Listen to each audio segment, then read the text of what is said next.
아멘. 봉독했던 사도행전 23장 1절에서 30절의 본문의 말씀을 가지고 절대 절망을 절대 희망으로 바꾸는 사람들, 이런 제목으로 하나님의 말씀을 나누도록 하겠습니다. 지난 몇 개월 동안 이 코로나 사태를 통해서 많은 것들이 달라졌다고 그럽니다. 그 중에 하나가 우리나라 사람들이 큰 자부심을 갖게 된 것이 하나가 있다고 하는데, 지금 정부가 코로나를 너무나 잘 대처해 가지고 세계에서 가장 뛰어나서 세계 사람들이 한국을 부러워하고 있다고 그래요. 저 유럽이나 미국, 일본이 우리보다 선진국인 줄 알았는데, 코로나 사태를 통해서 이제 진실을 알고 보니까 그 선진국이라는 나라들이 우리보다 훨씬 못한 후진 국가라는 겁니다. 과연 그럴까요? 요즘 같은 급변하는 시대에 우리나라에 과연 미래가 있을까, 그런 생각을 종종 해봅니다. 우리나라에 미래가 있다면 도대체 어디에 그 희망을 둬야 하는가? 교육일까요? 아니면 기업일까요? 아니면 우리나라 국민성일까요? 민족주의 정신으로 무장한 이념일까요? 자, 오늘 본문에서 바울은 이렇게 말씀하고 있습니다. 형제들아, 오늘날까지 나는 범사의 양심을 따라 하나님을 섬겼노라. 여러분, 지금 우리에게 무엇보다도 필요한 것은 하나님 앞에서 청결한 양심입니다. 오늘 우리가 이 청결한 양심을 회복해야 정직해질 수가 있고, 그리고 정직해야 사실이 보이며 사실보다 더 중요한 진실이 보이게 되기 때문에 그래요. 여러분, 진실보다 더 중요한 것이 있는데 영적 사실입니다. 이 영적 사실이 보여져야 절대적인 변하지 않는 영원한 하나님의 계획을 볼 수 있기 때문에 그렇습니다. 유엔 경제 사회국 발표에 따르면 우리나라 청년 사망률이 세계에서 1위라는 거예요. 그 사망 원인 중에 가장 첫 번째가 뭐냐면 자살이라는 겁니다. 그래서 한때 삼포시대, 사포시대라는 말이 유행했습니다. 지금 청와대 아주 중요 요직에 앉아있는 이 사람이 책을 썼어요. 청년이여 분노하라. 삼포시대, 사포시대, 이걸 막 선동하면서 분노하라고. 이 청년들이 연애도 포기하고 결혼도 포기하고 출산도 포기하는 시대를 가리켜서 이렇게 삼포시대라는 거예요. 나는 그런 줄만 알았더니 이제는 아예 구포시대라는 거예요. 구포시대.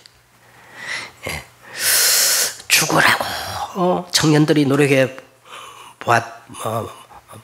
노력하지만 기성세대들이 이루어놓은 그 성과를 따라가지 못한다는 거예요.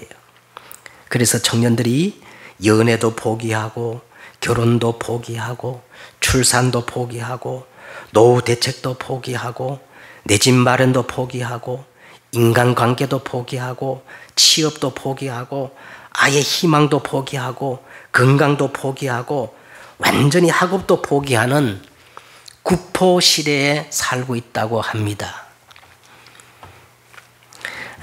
과연 그럴까요? 청년들이 어려운 것은 알고 있지만은 이것은 순전히 사단의 전형적인 선동입니다. 오늘 본문의 말씀을 보면 유대 민족의 미래를 엿볼 수 있는 아주 비참한 모습이에요. 역사적으로 보세요. 지금 조금 뒤면 유대 민족이 완전히 멸망당하는 시간표가 오거든요.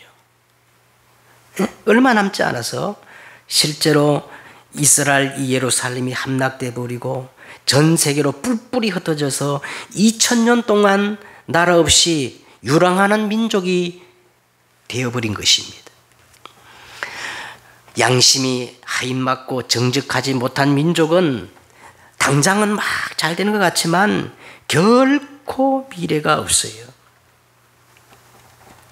여러분, 지금 우리 시대는 양심이라든가 진실이라는 이 가치가 무시당하는 그런 시대에 우리는 지금 살고 있는 겁니다. 사도 바울은 엄청난 이 성과를, 자기가 이뤄놓은 엄청난 그 성과를 내려놓고 결박과 환난, 죽음도 각오하면서까지 그렇게 예루살렘으로 돌아온 것입니다. 자기 동족 이스라엘의 또 한 번의 영적 부흥을 기대하면서 이 예루살렘으로 그토록 가기를 원했던 거예요. 그러나 사도 바울은 최선을 다했지만, 지난주에 말씀 나눴잖아요. 사도 바울은 최선을 다했지만 시작도 하기 전에 성전에서 난동을 부리는 유대인들에게 붙잡혀서 죽음의 위기에 처했어요. 이때 하나님께서 로마 군인들을 동원해가지고 그 죽음의 위기에서 바울을 벗어나게 하고, 이 로마 군인들에게 붙들린 그 순간에도 사도 바울은 자기 동족 유대인들에게 마지막 희망을 걸고 동족의 언어로 히브리 말로 복음을 전하려고 시도했지만 유대인들이 또다시 큰 소동을 일으켜서 다시 이제 더 이상 복음을 전가하지 못하게 되었습니다. 바울을 체포한 로마 군대의 천부장이 도대체 왜 유대인들이 저렇게 바울을 고소하는지 그 진위를 파악하기 위해서 이제 공의회를 소집한 겁니다. 이 천부장이 소집한 산헤드린 이 공의회는 유대인 최고의 의결 기관으로서 바로 예수님을 십자가에 못 박도록 결정을 내린 어마무시한 그런 자리예요.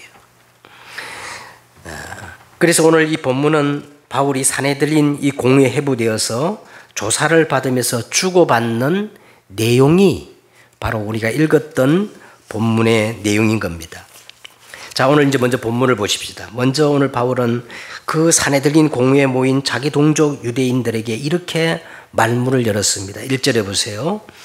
바울이 공회를 주목하여 이르되, 여러분 형제들아, 오늘까지 나는 범사에 양심을 따라 하나님을 섬겼노라. 만약 이 자리에서 베드로가 말을 했더라면 아마 이렇게 말을 했을 거예요. 백성의 간원들과 장로들아, 그렇게 이제 베드로는 말했을 것인데, 말 한마디 잘못하면 죽을 줄도 모르는 이 쌀벌한 종교재판 자리에서 바울은요 어떻게 시작하느냐, 형제들아, 그렇게 말하는 거예요. 형제들아, 사람을 두려워하지 아니하고 진정으로 이스라엘을 사랑하는 그 바울의 중심이 담긴 그런 어법입니다.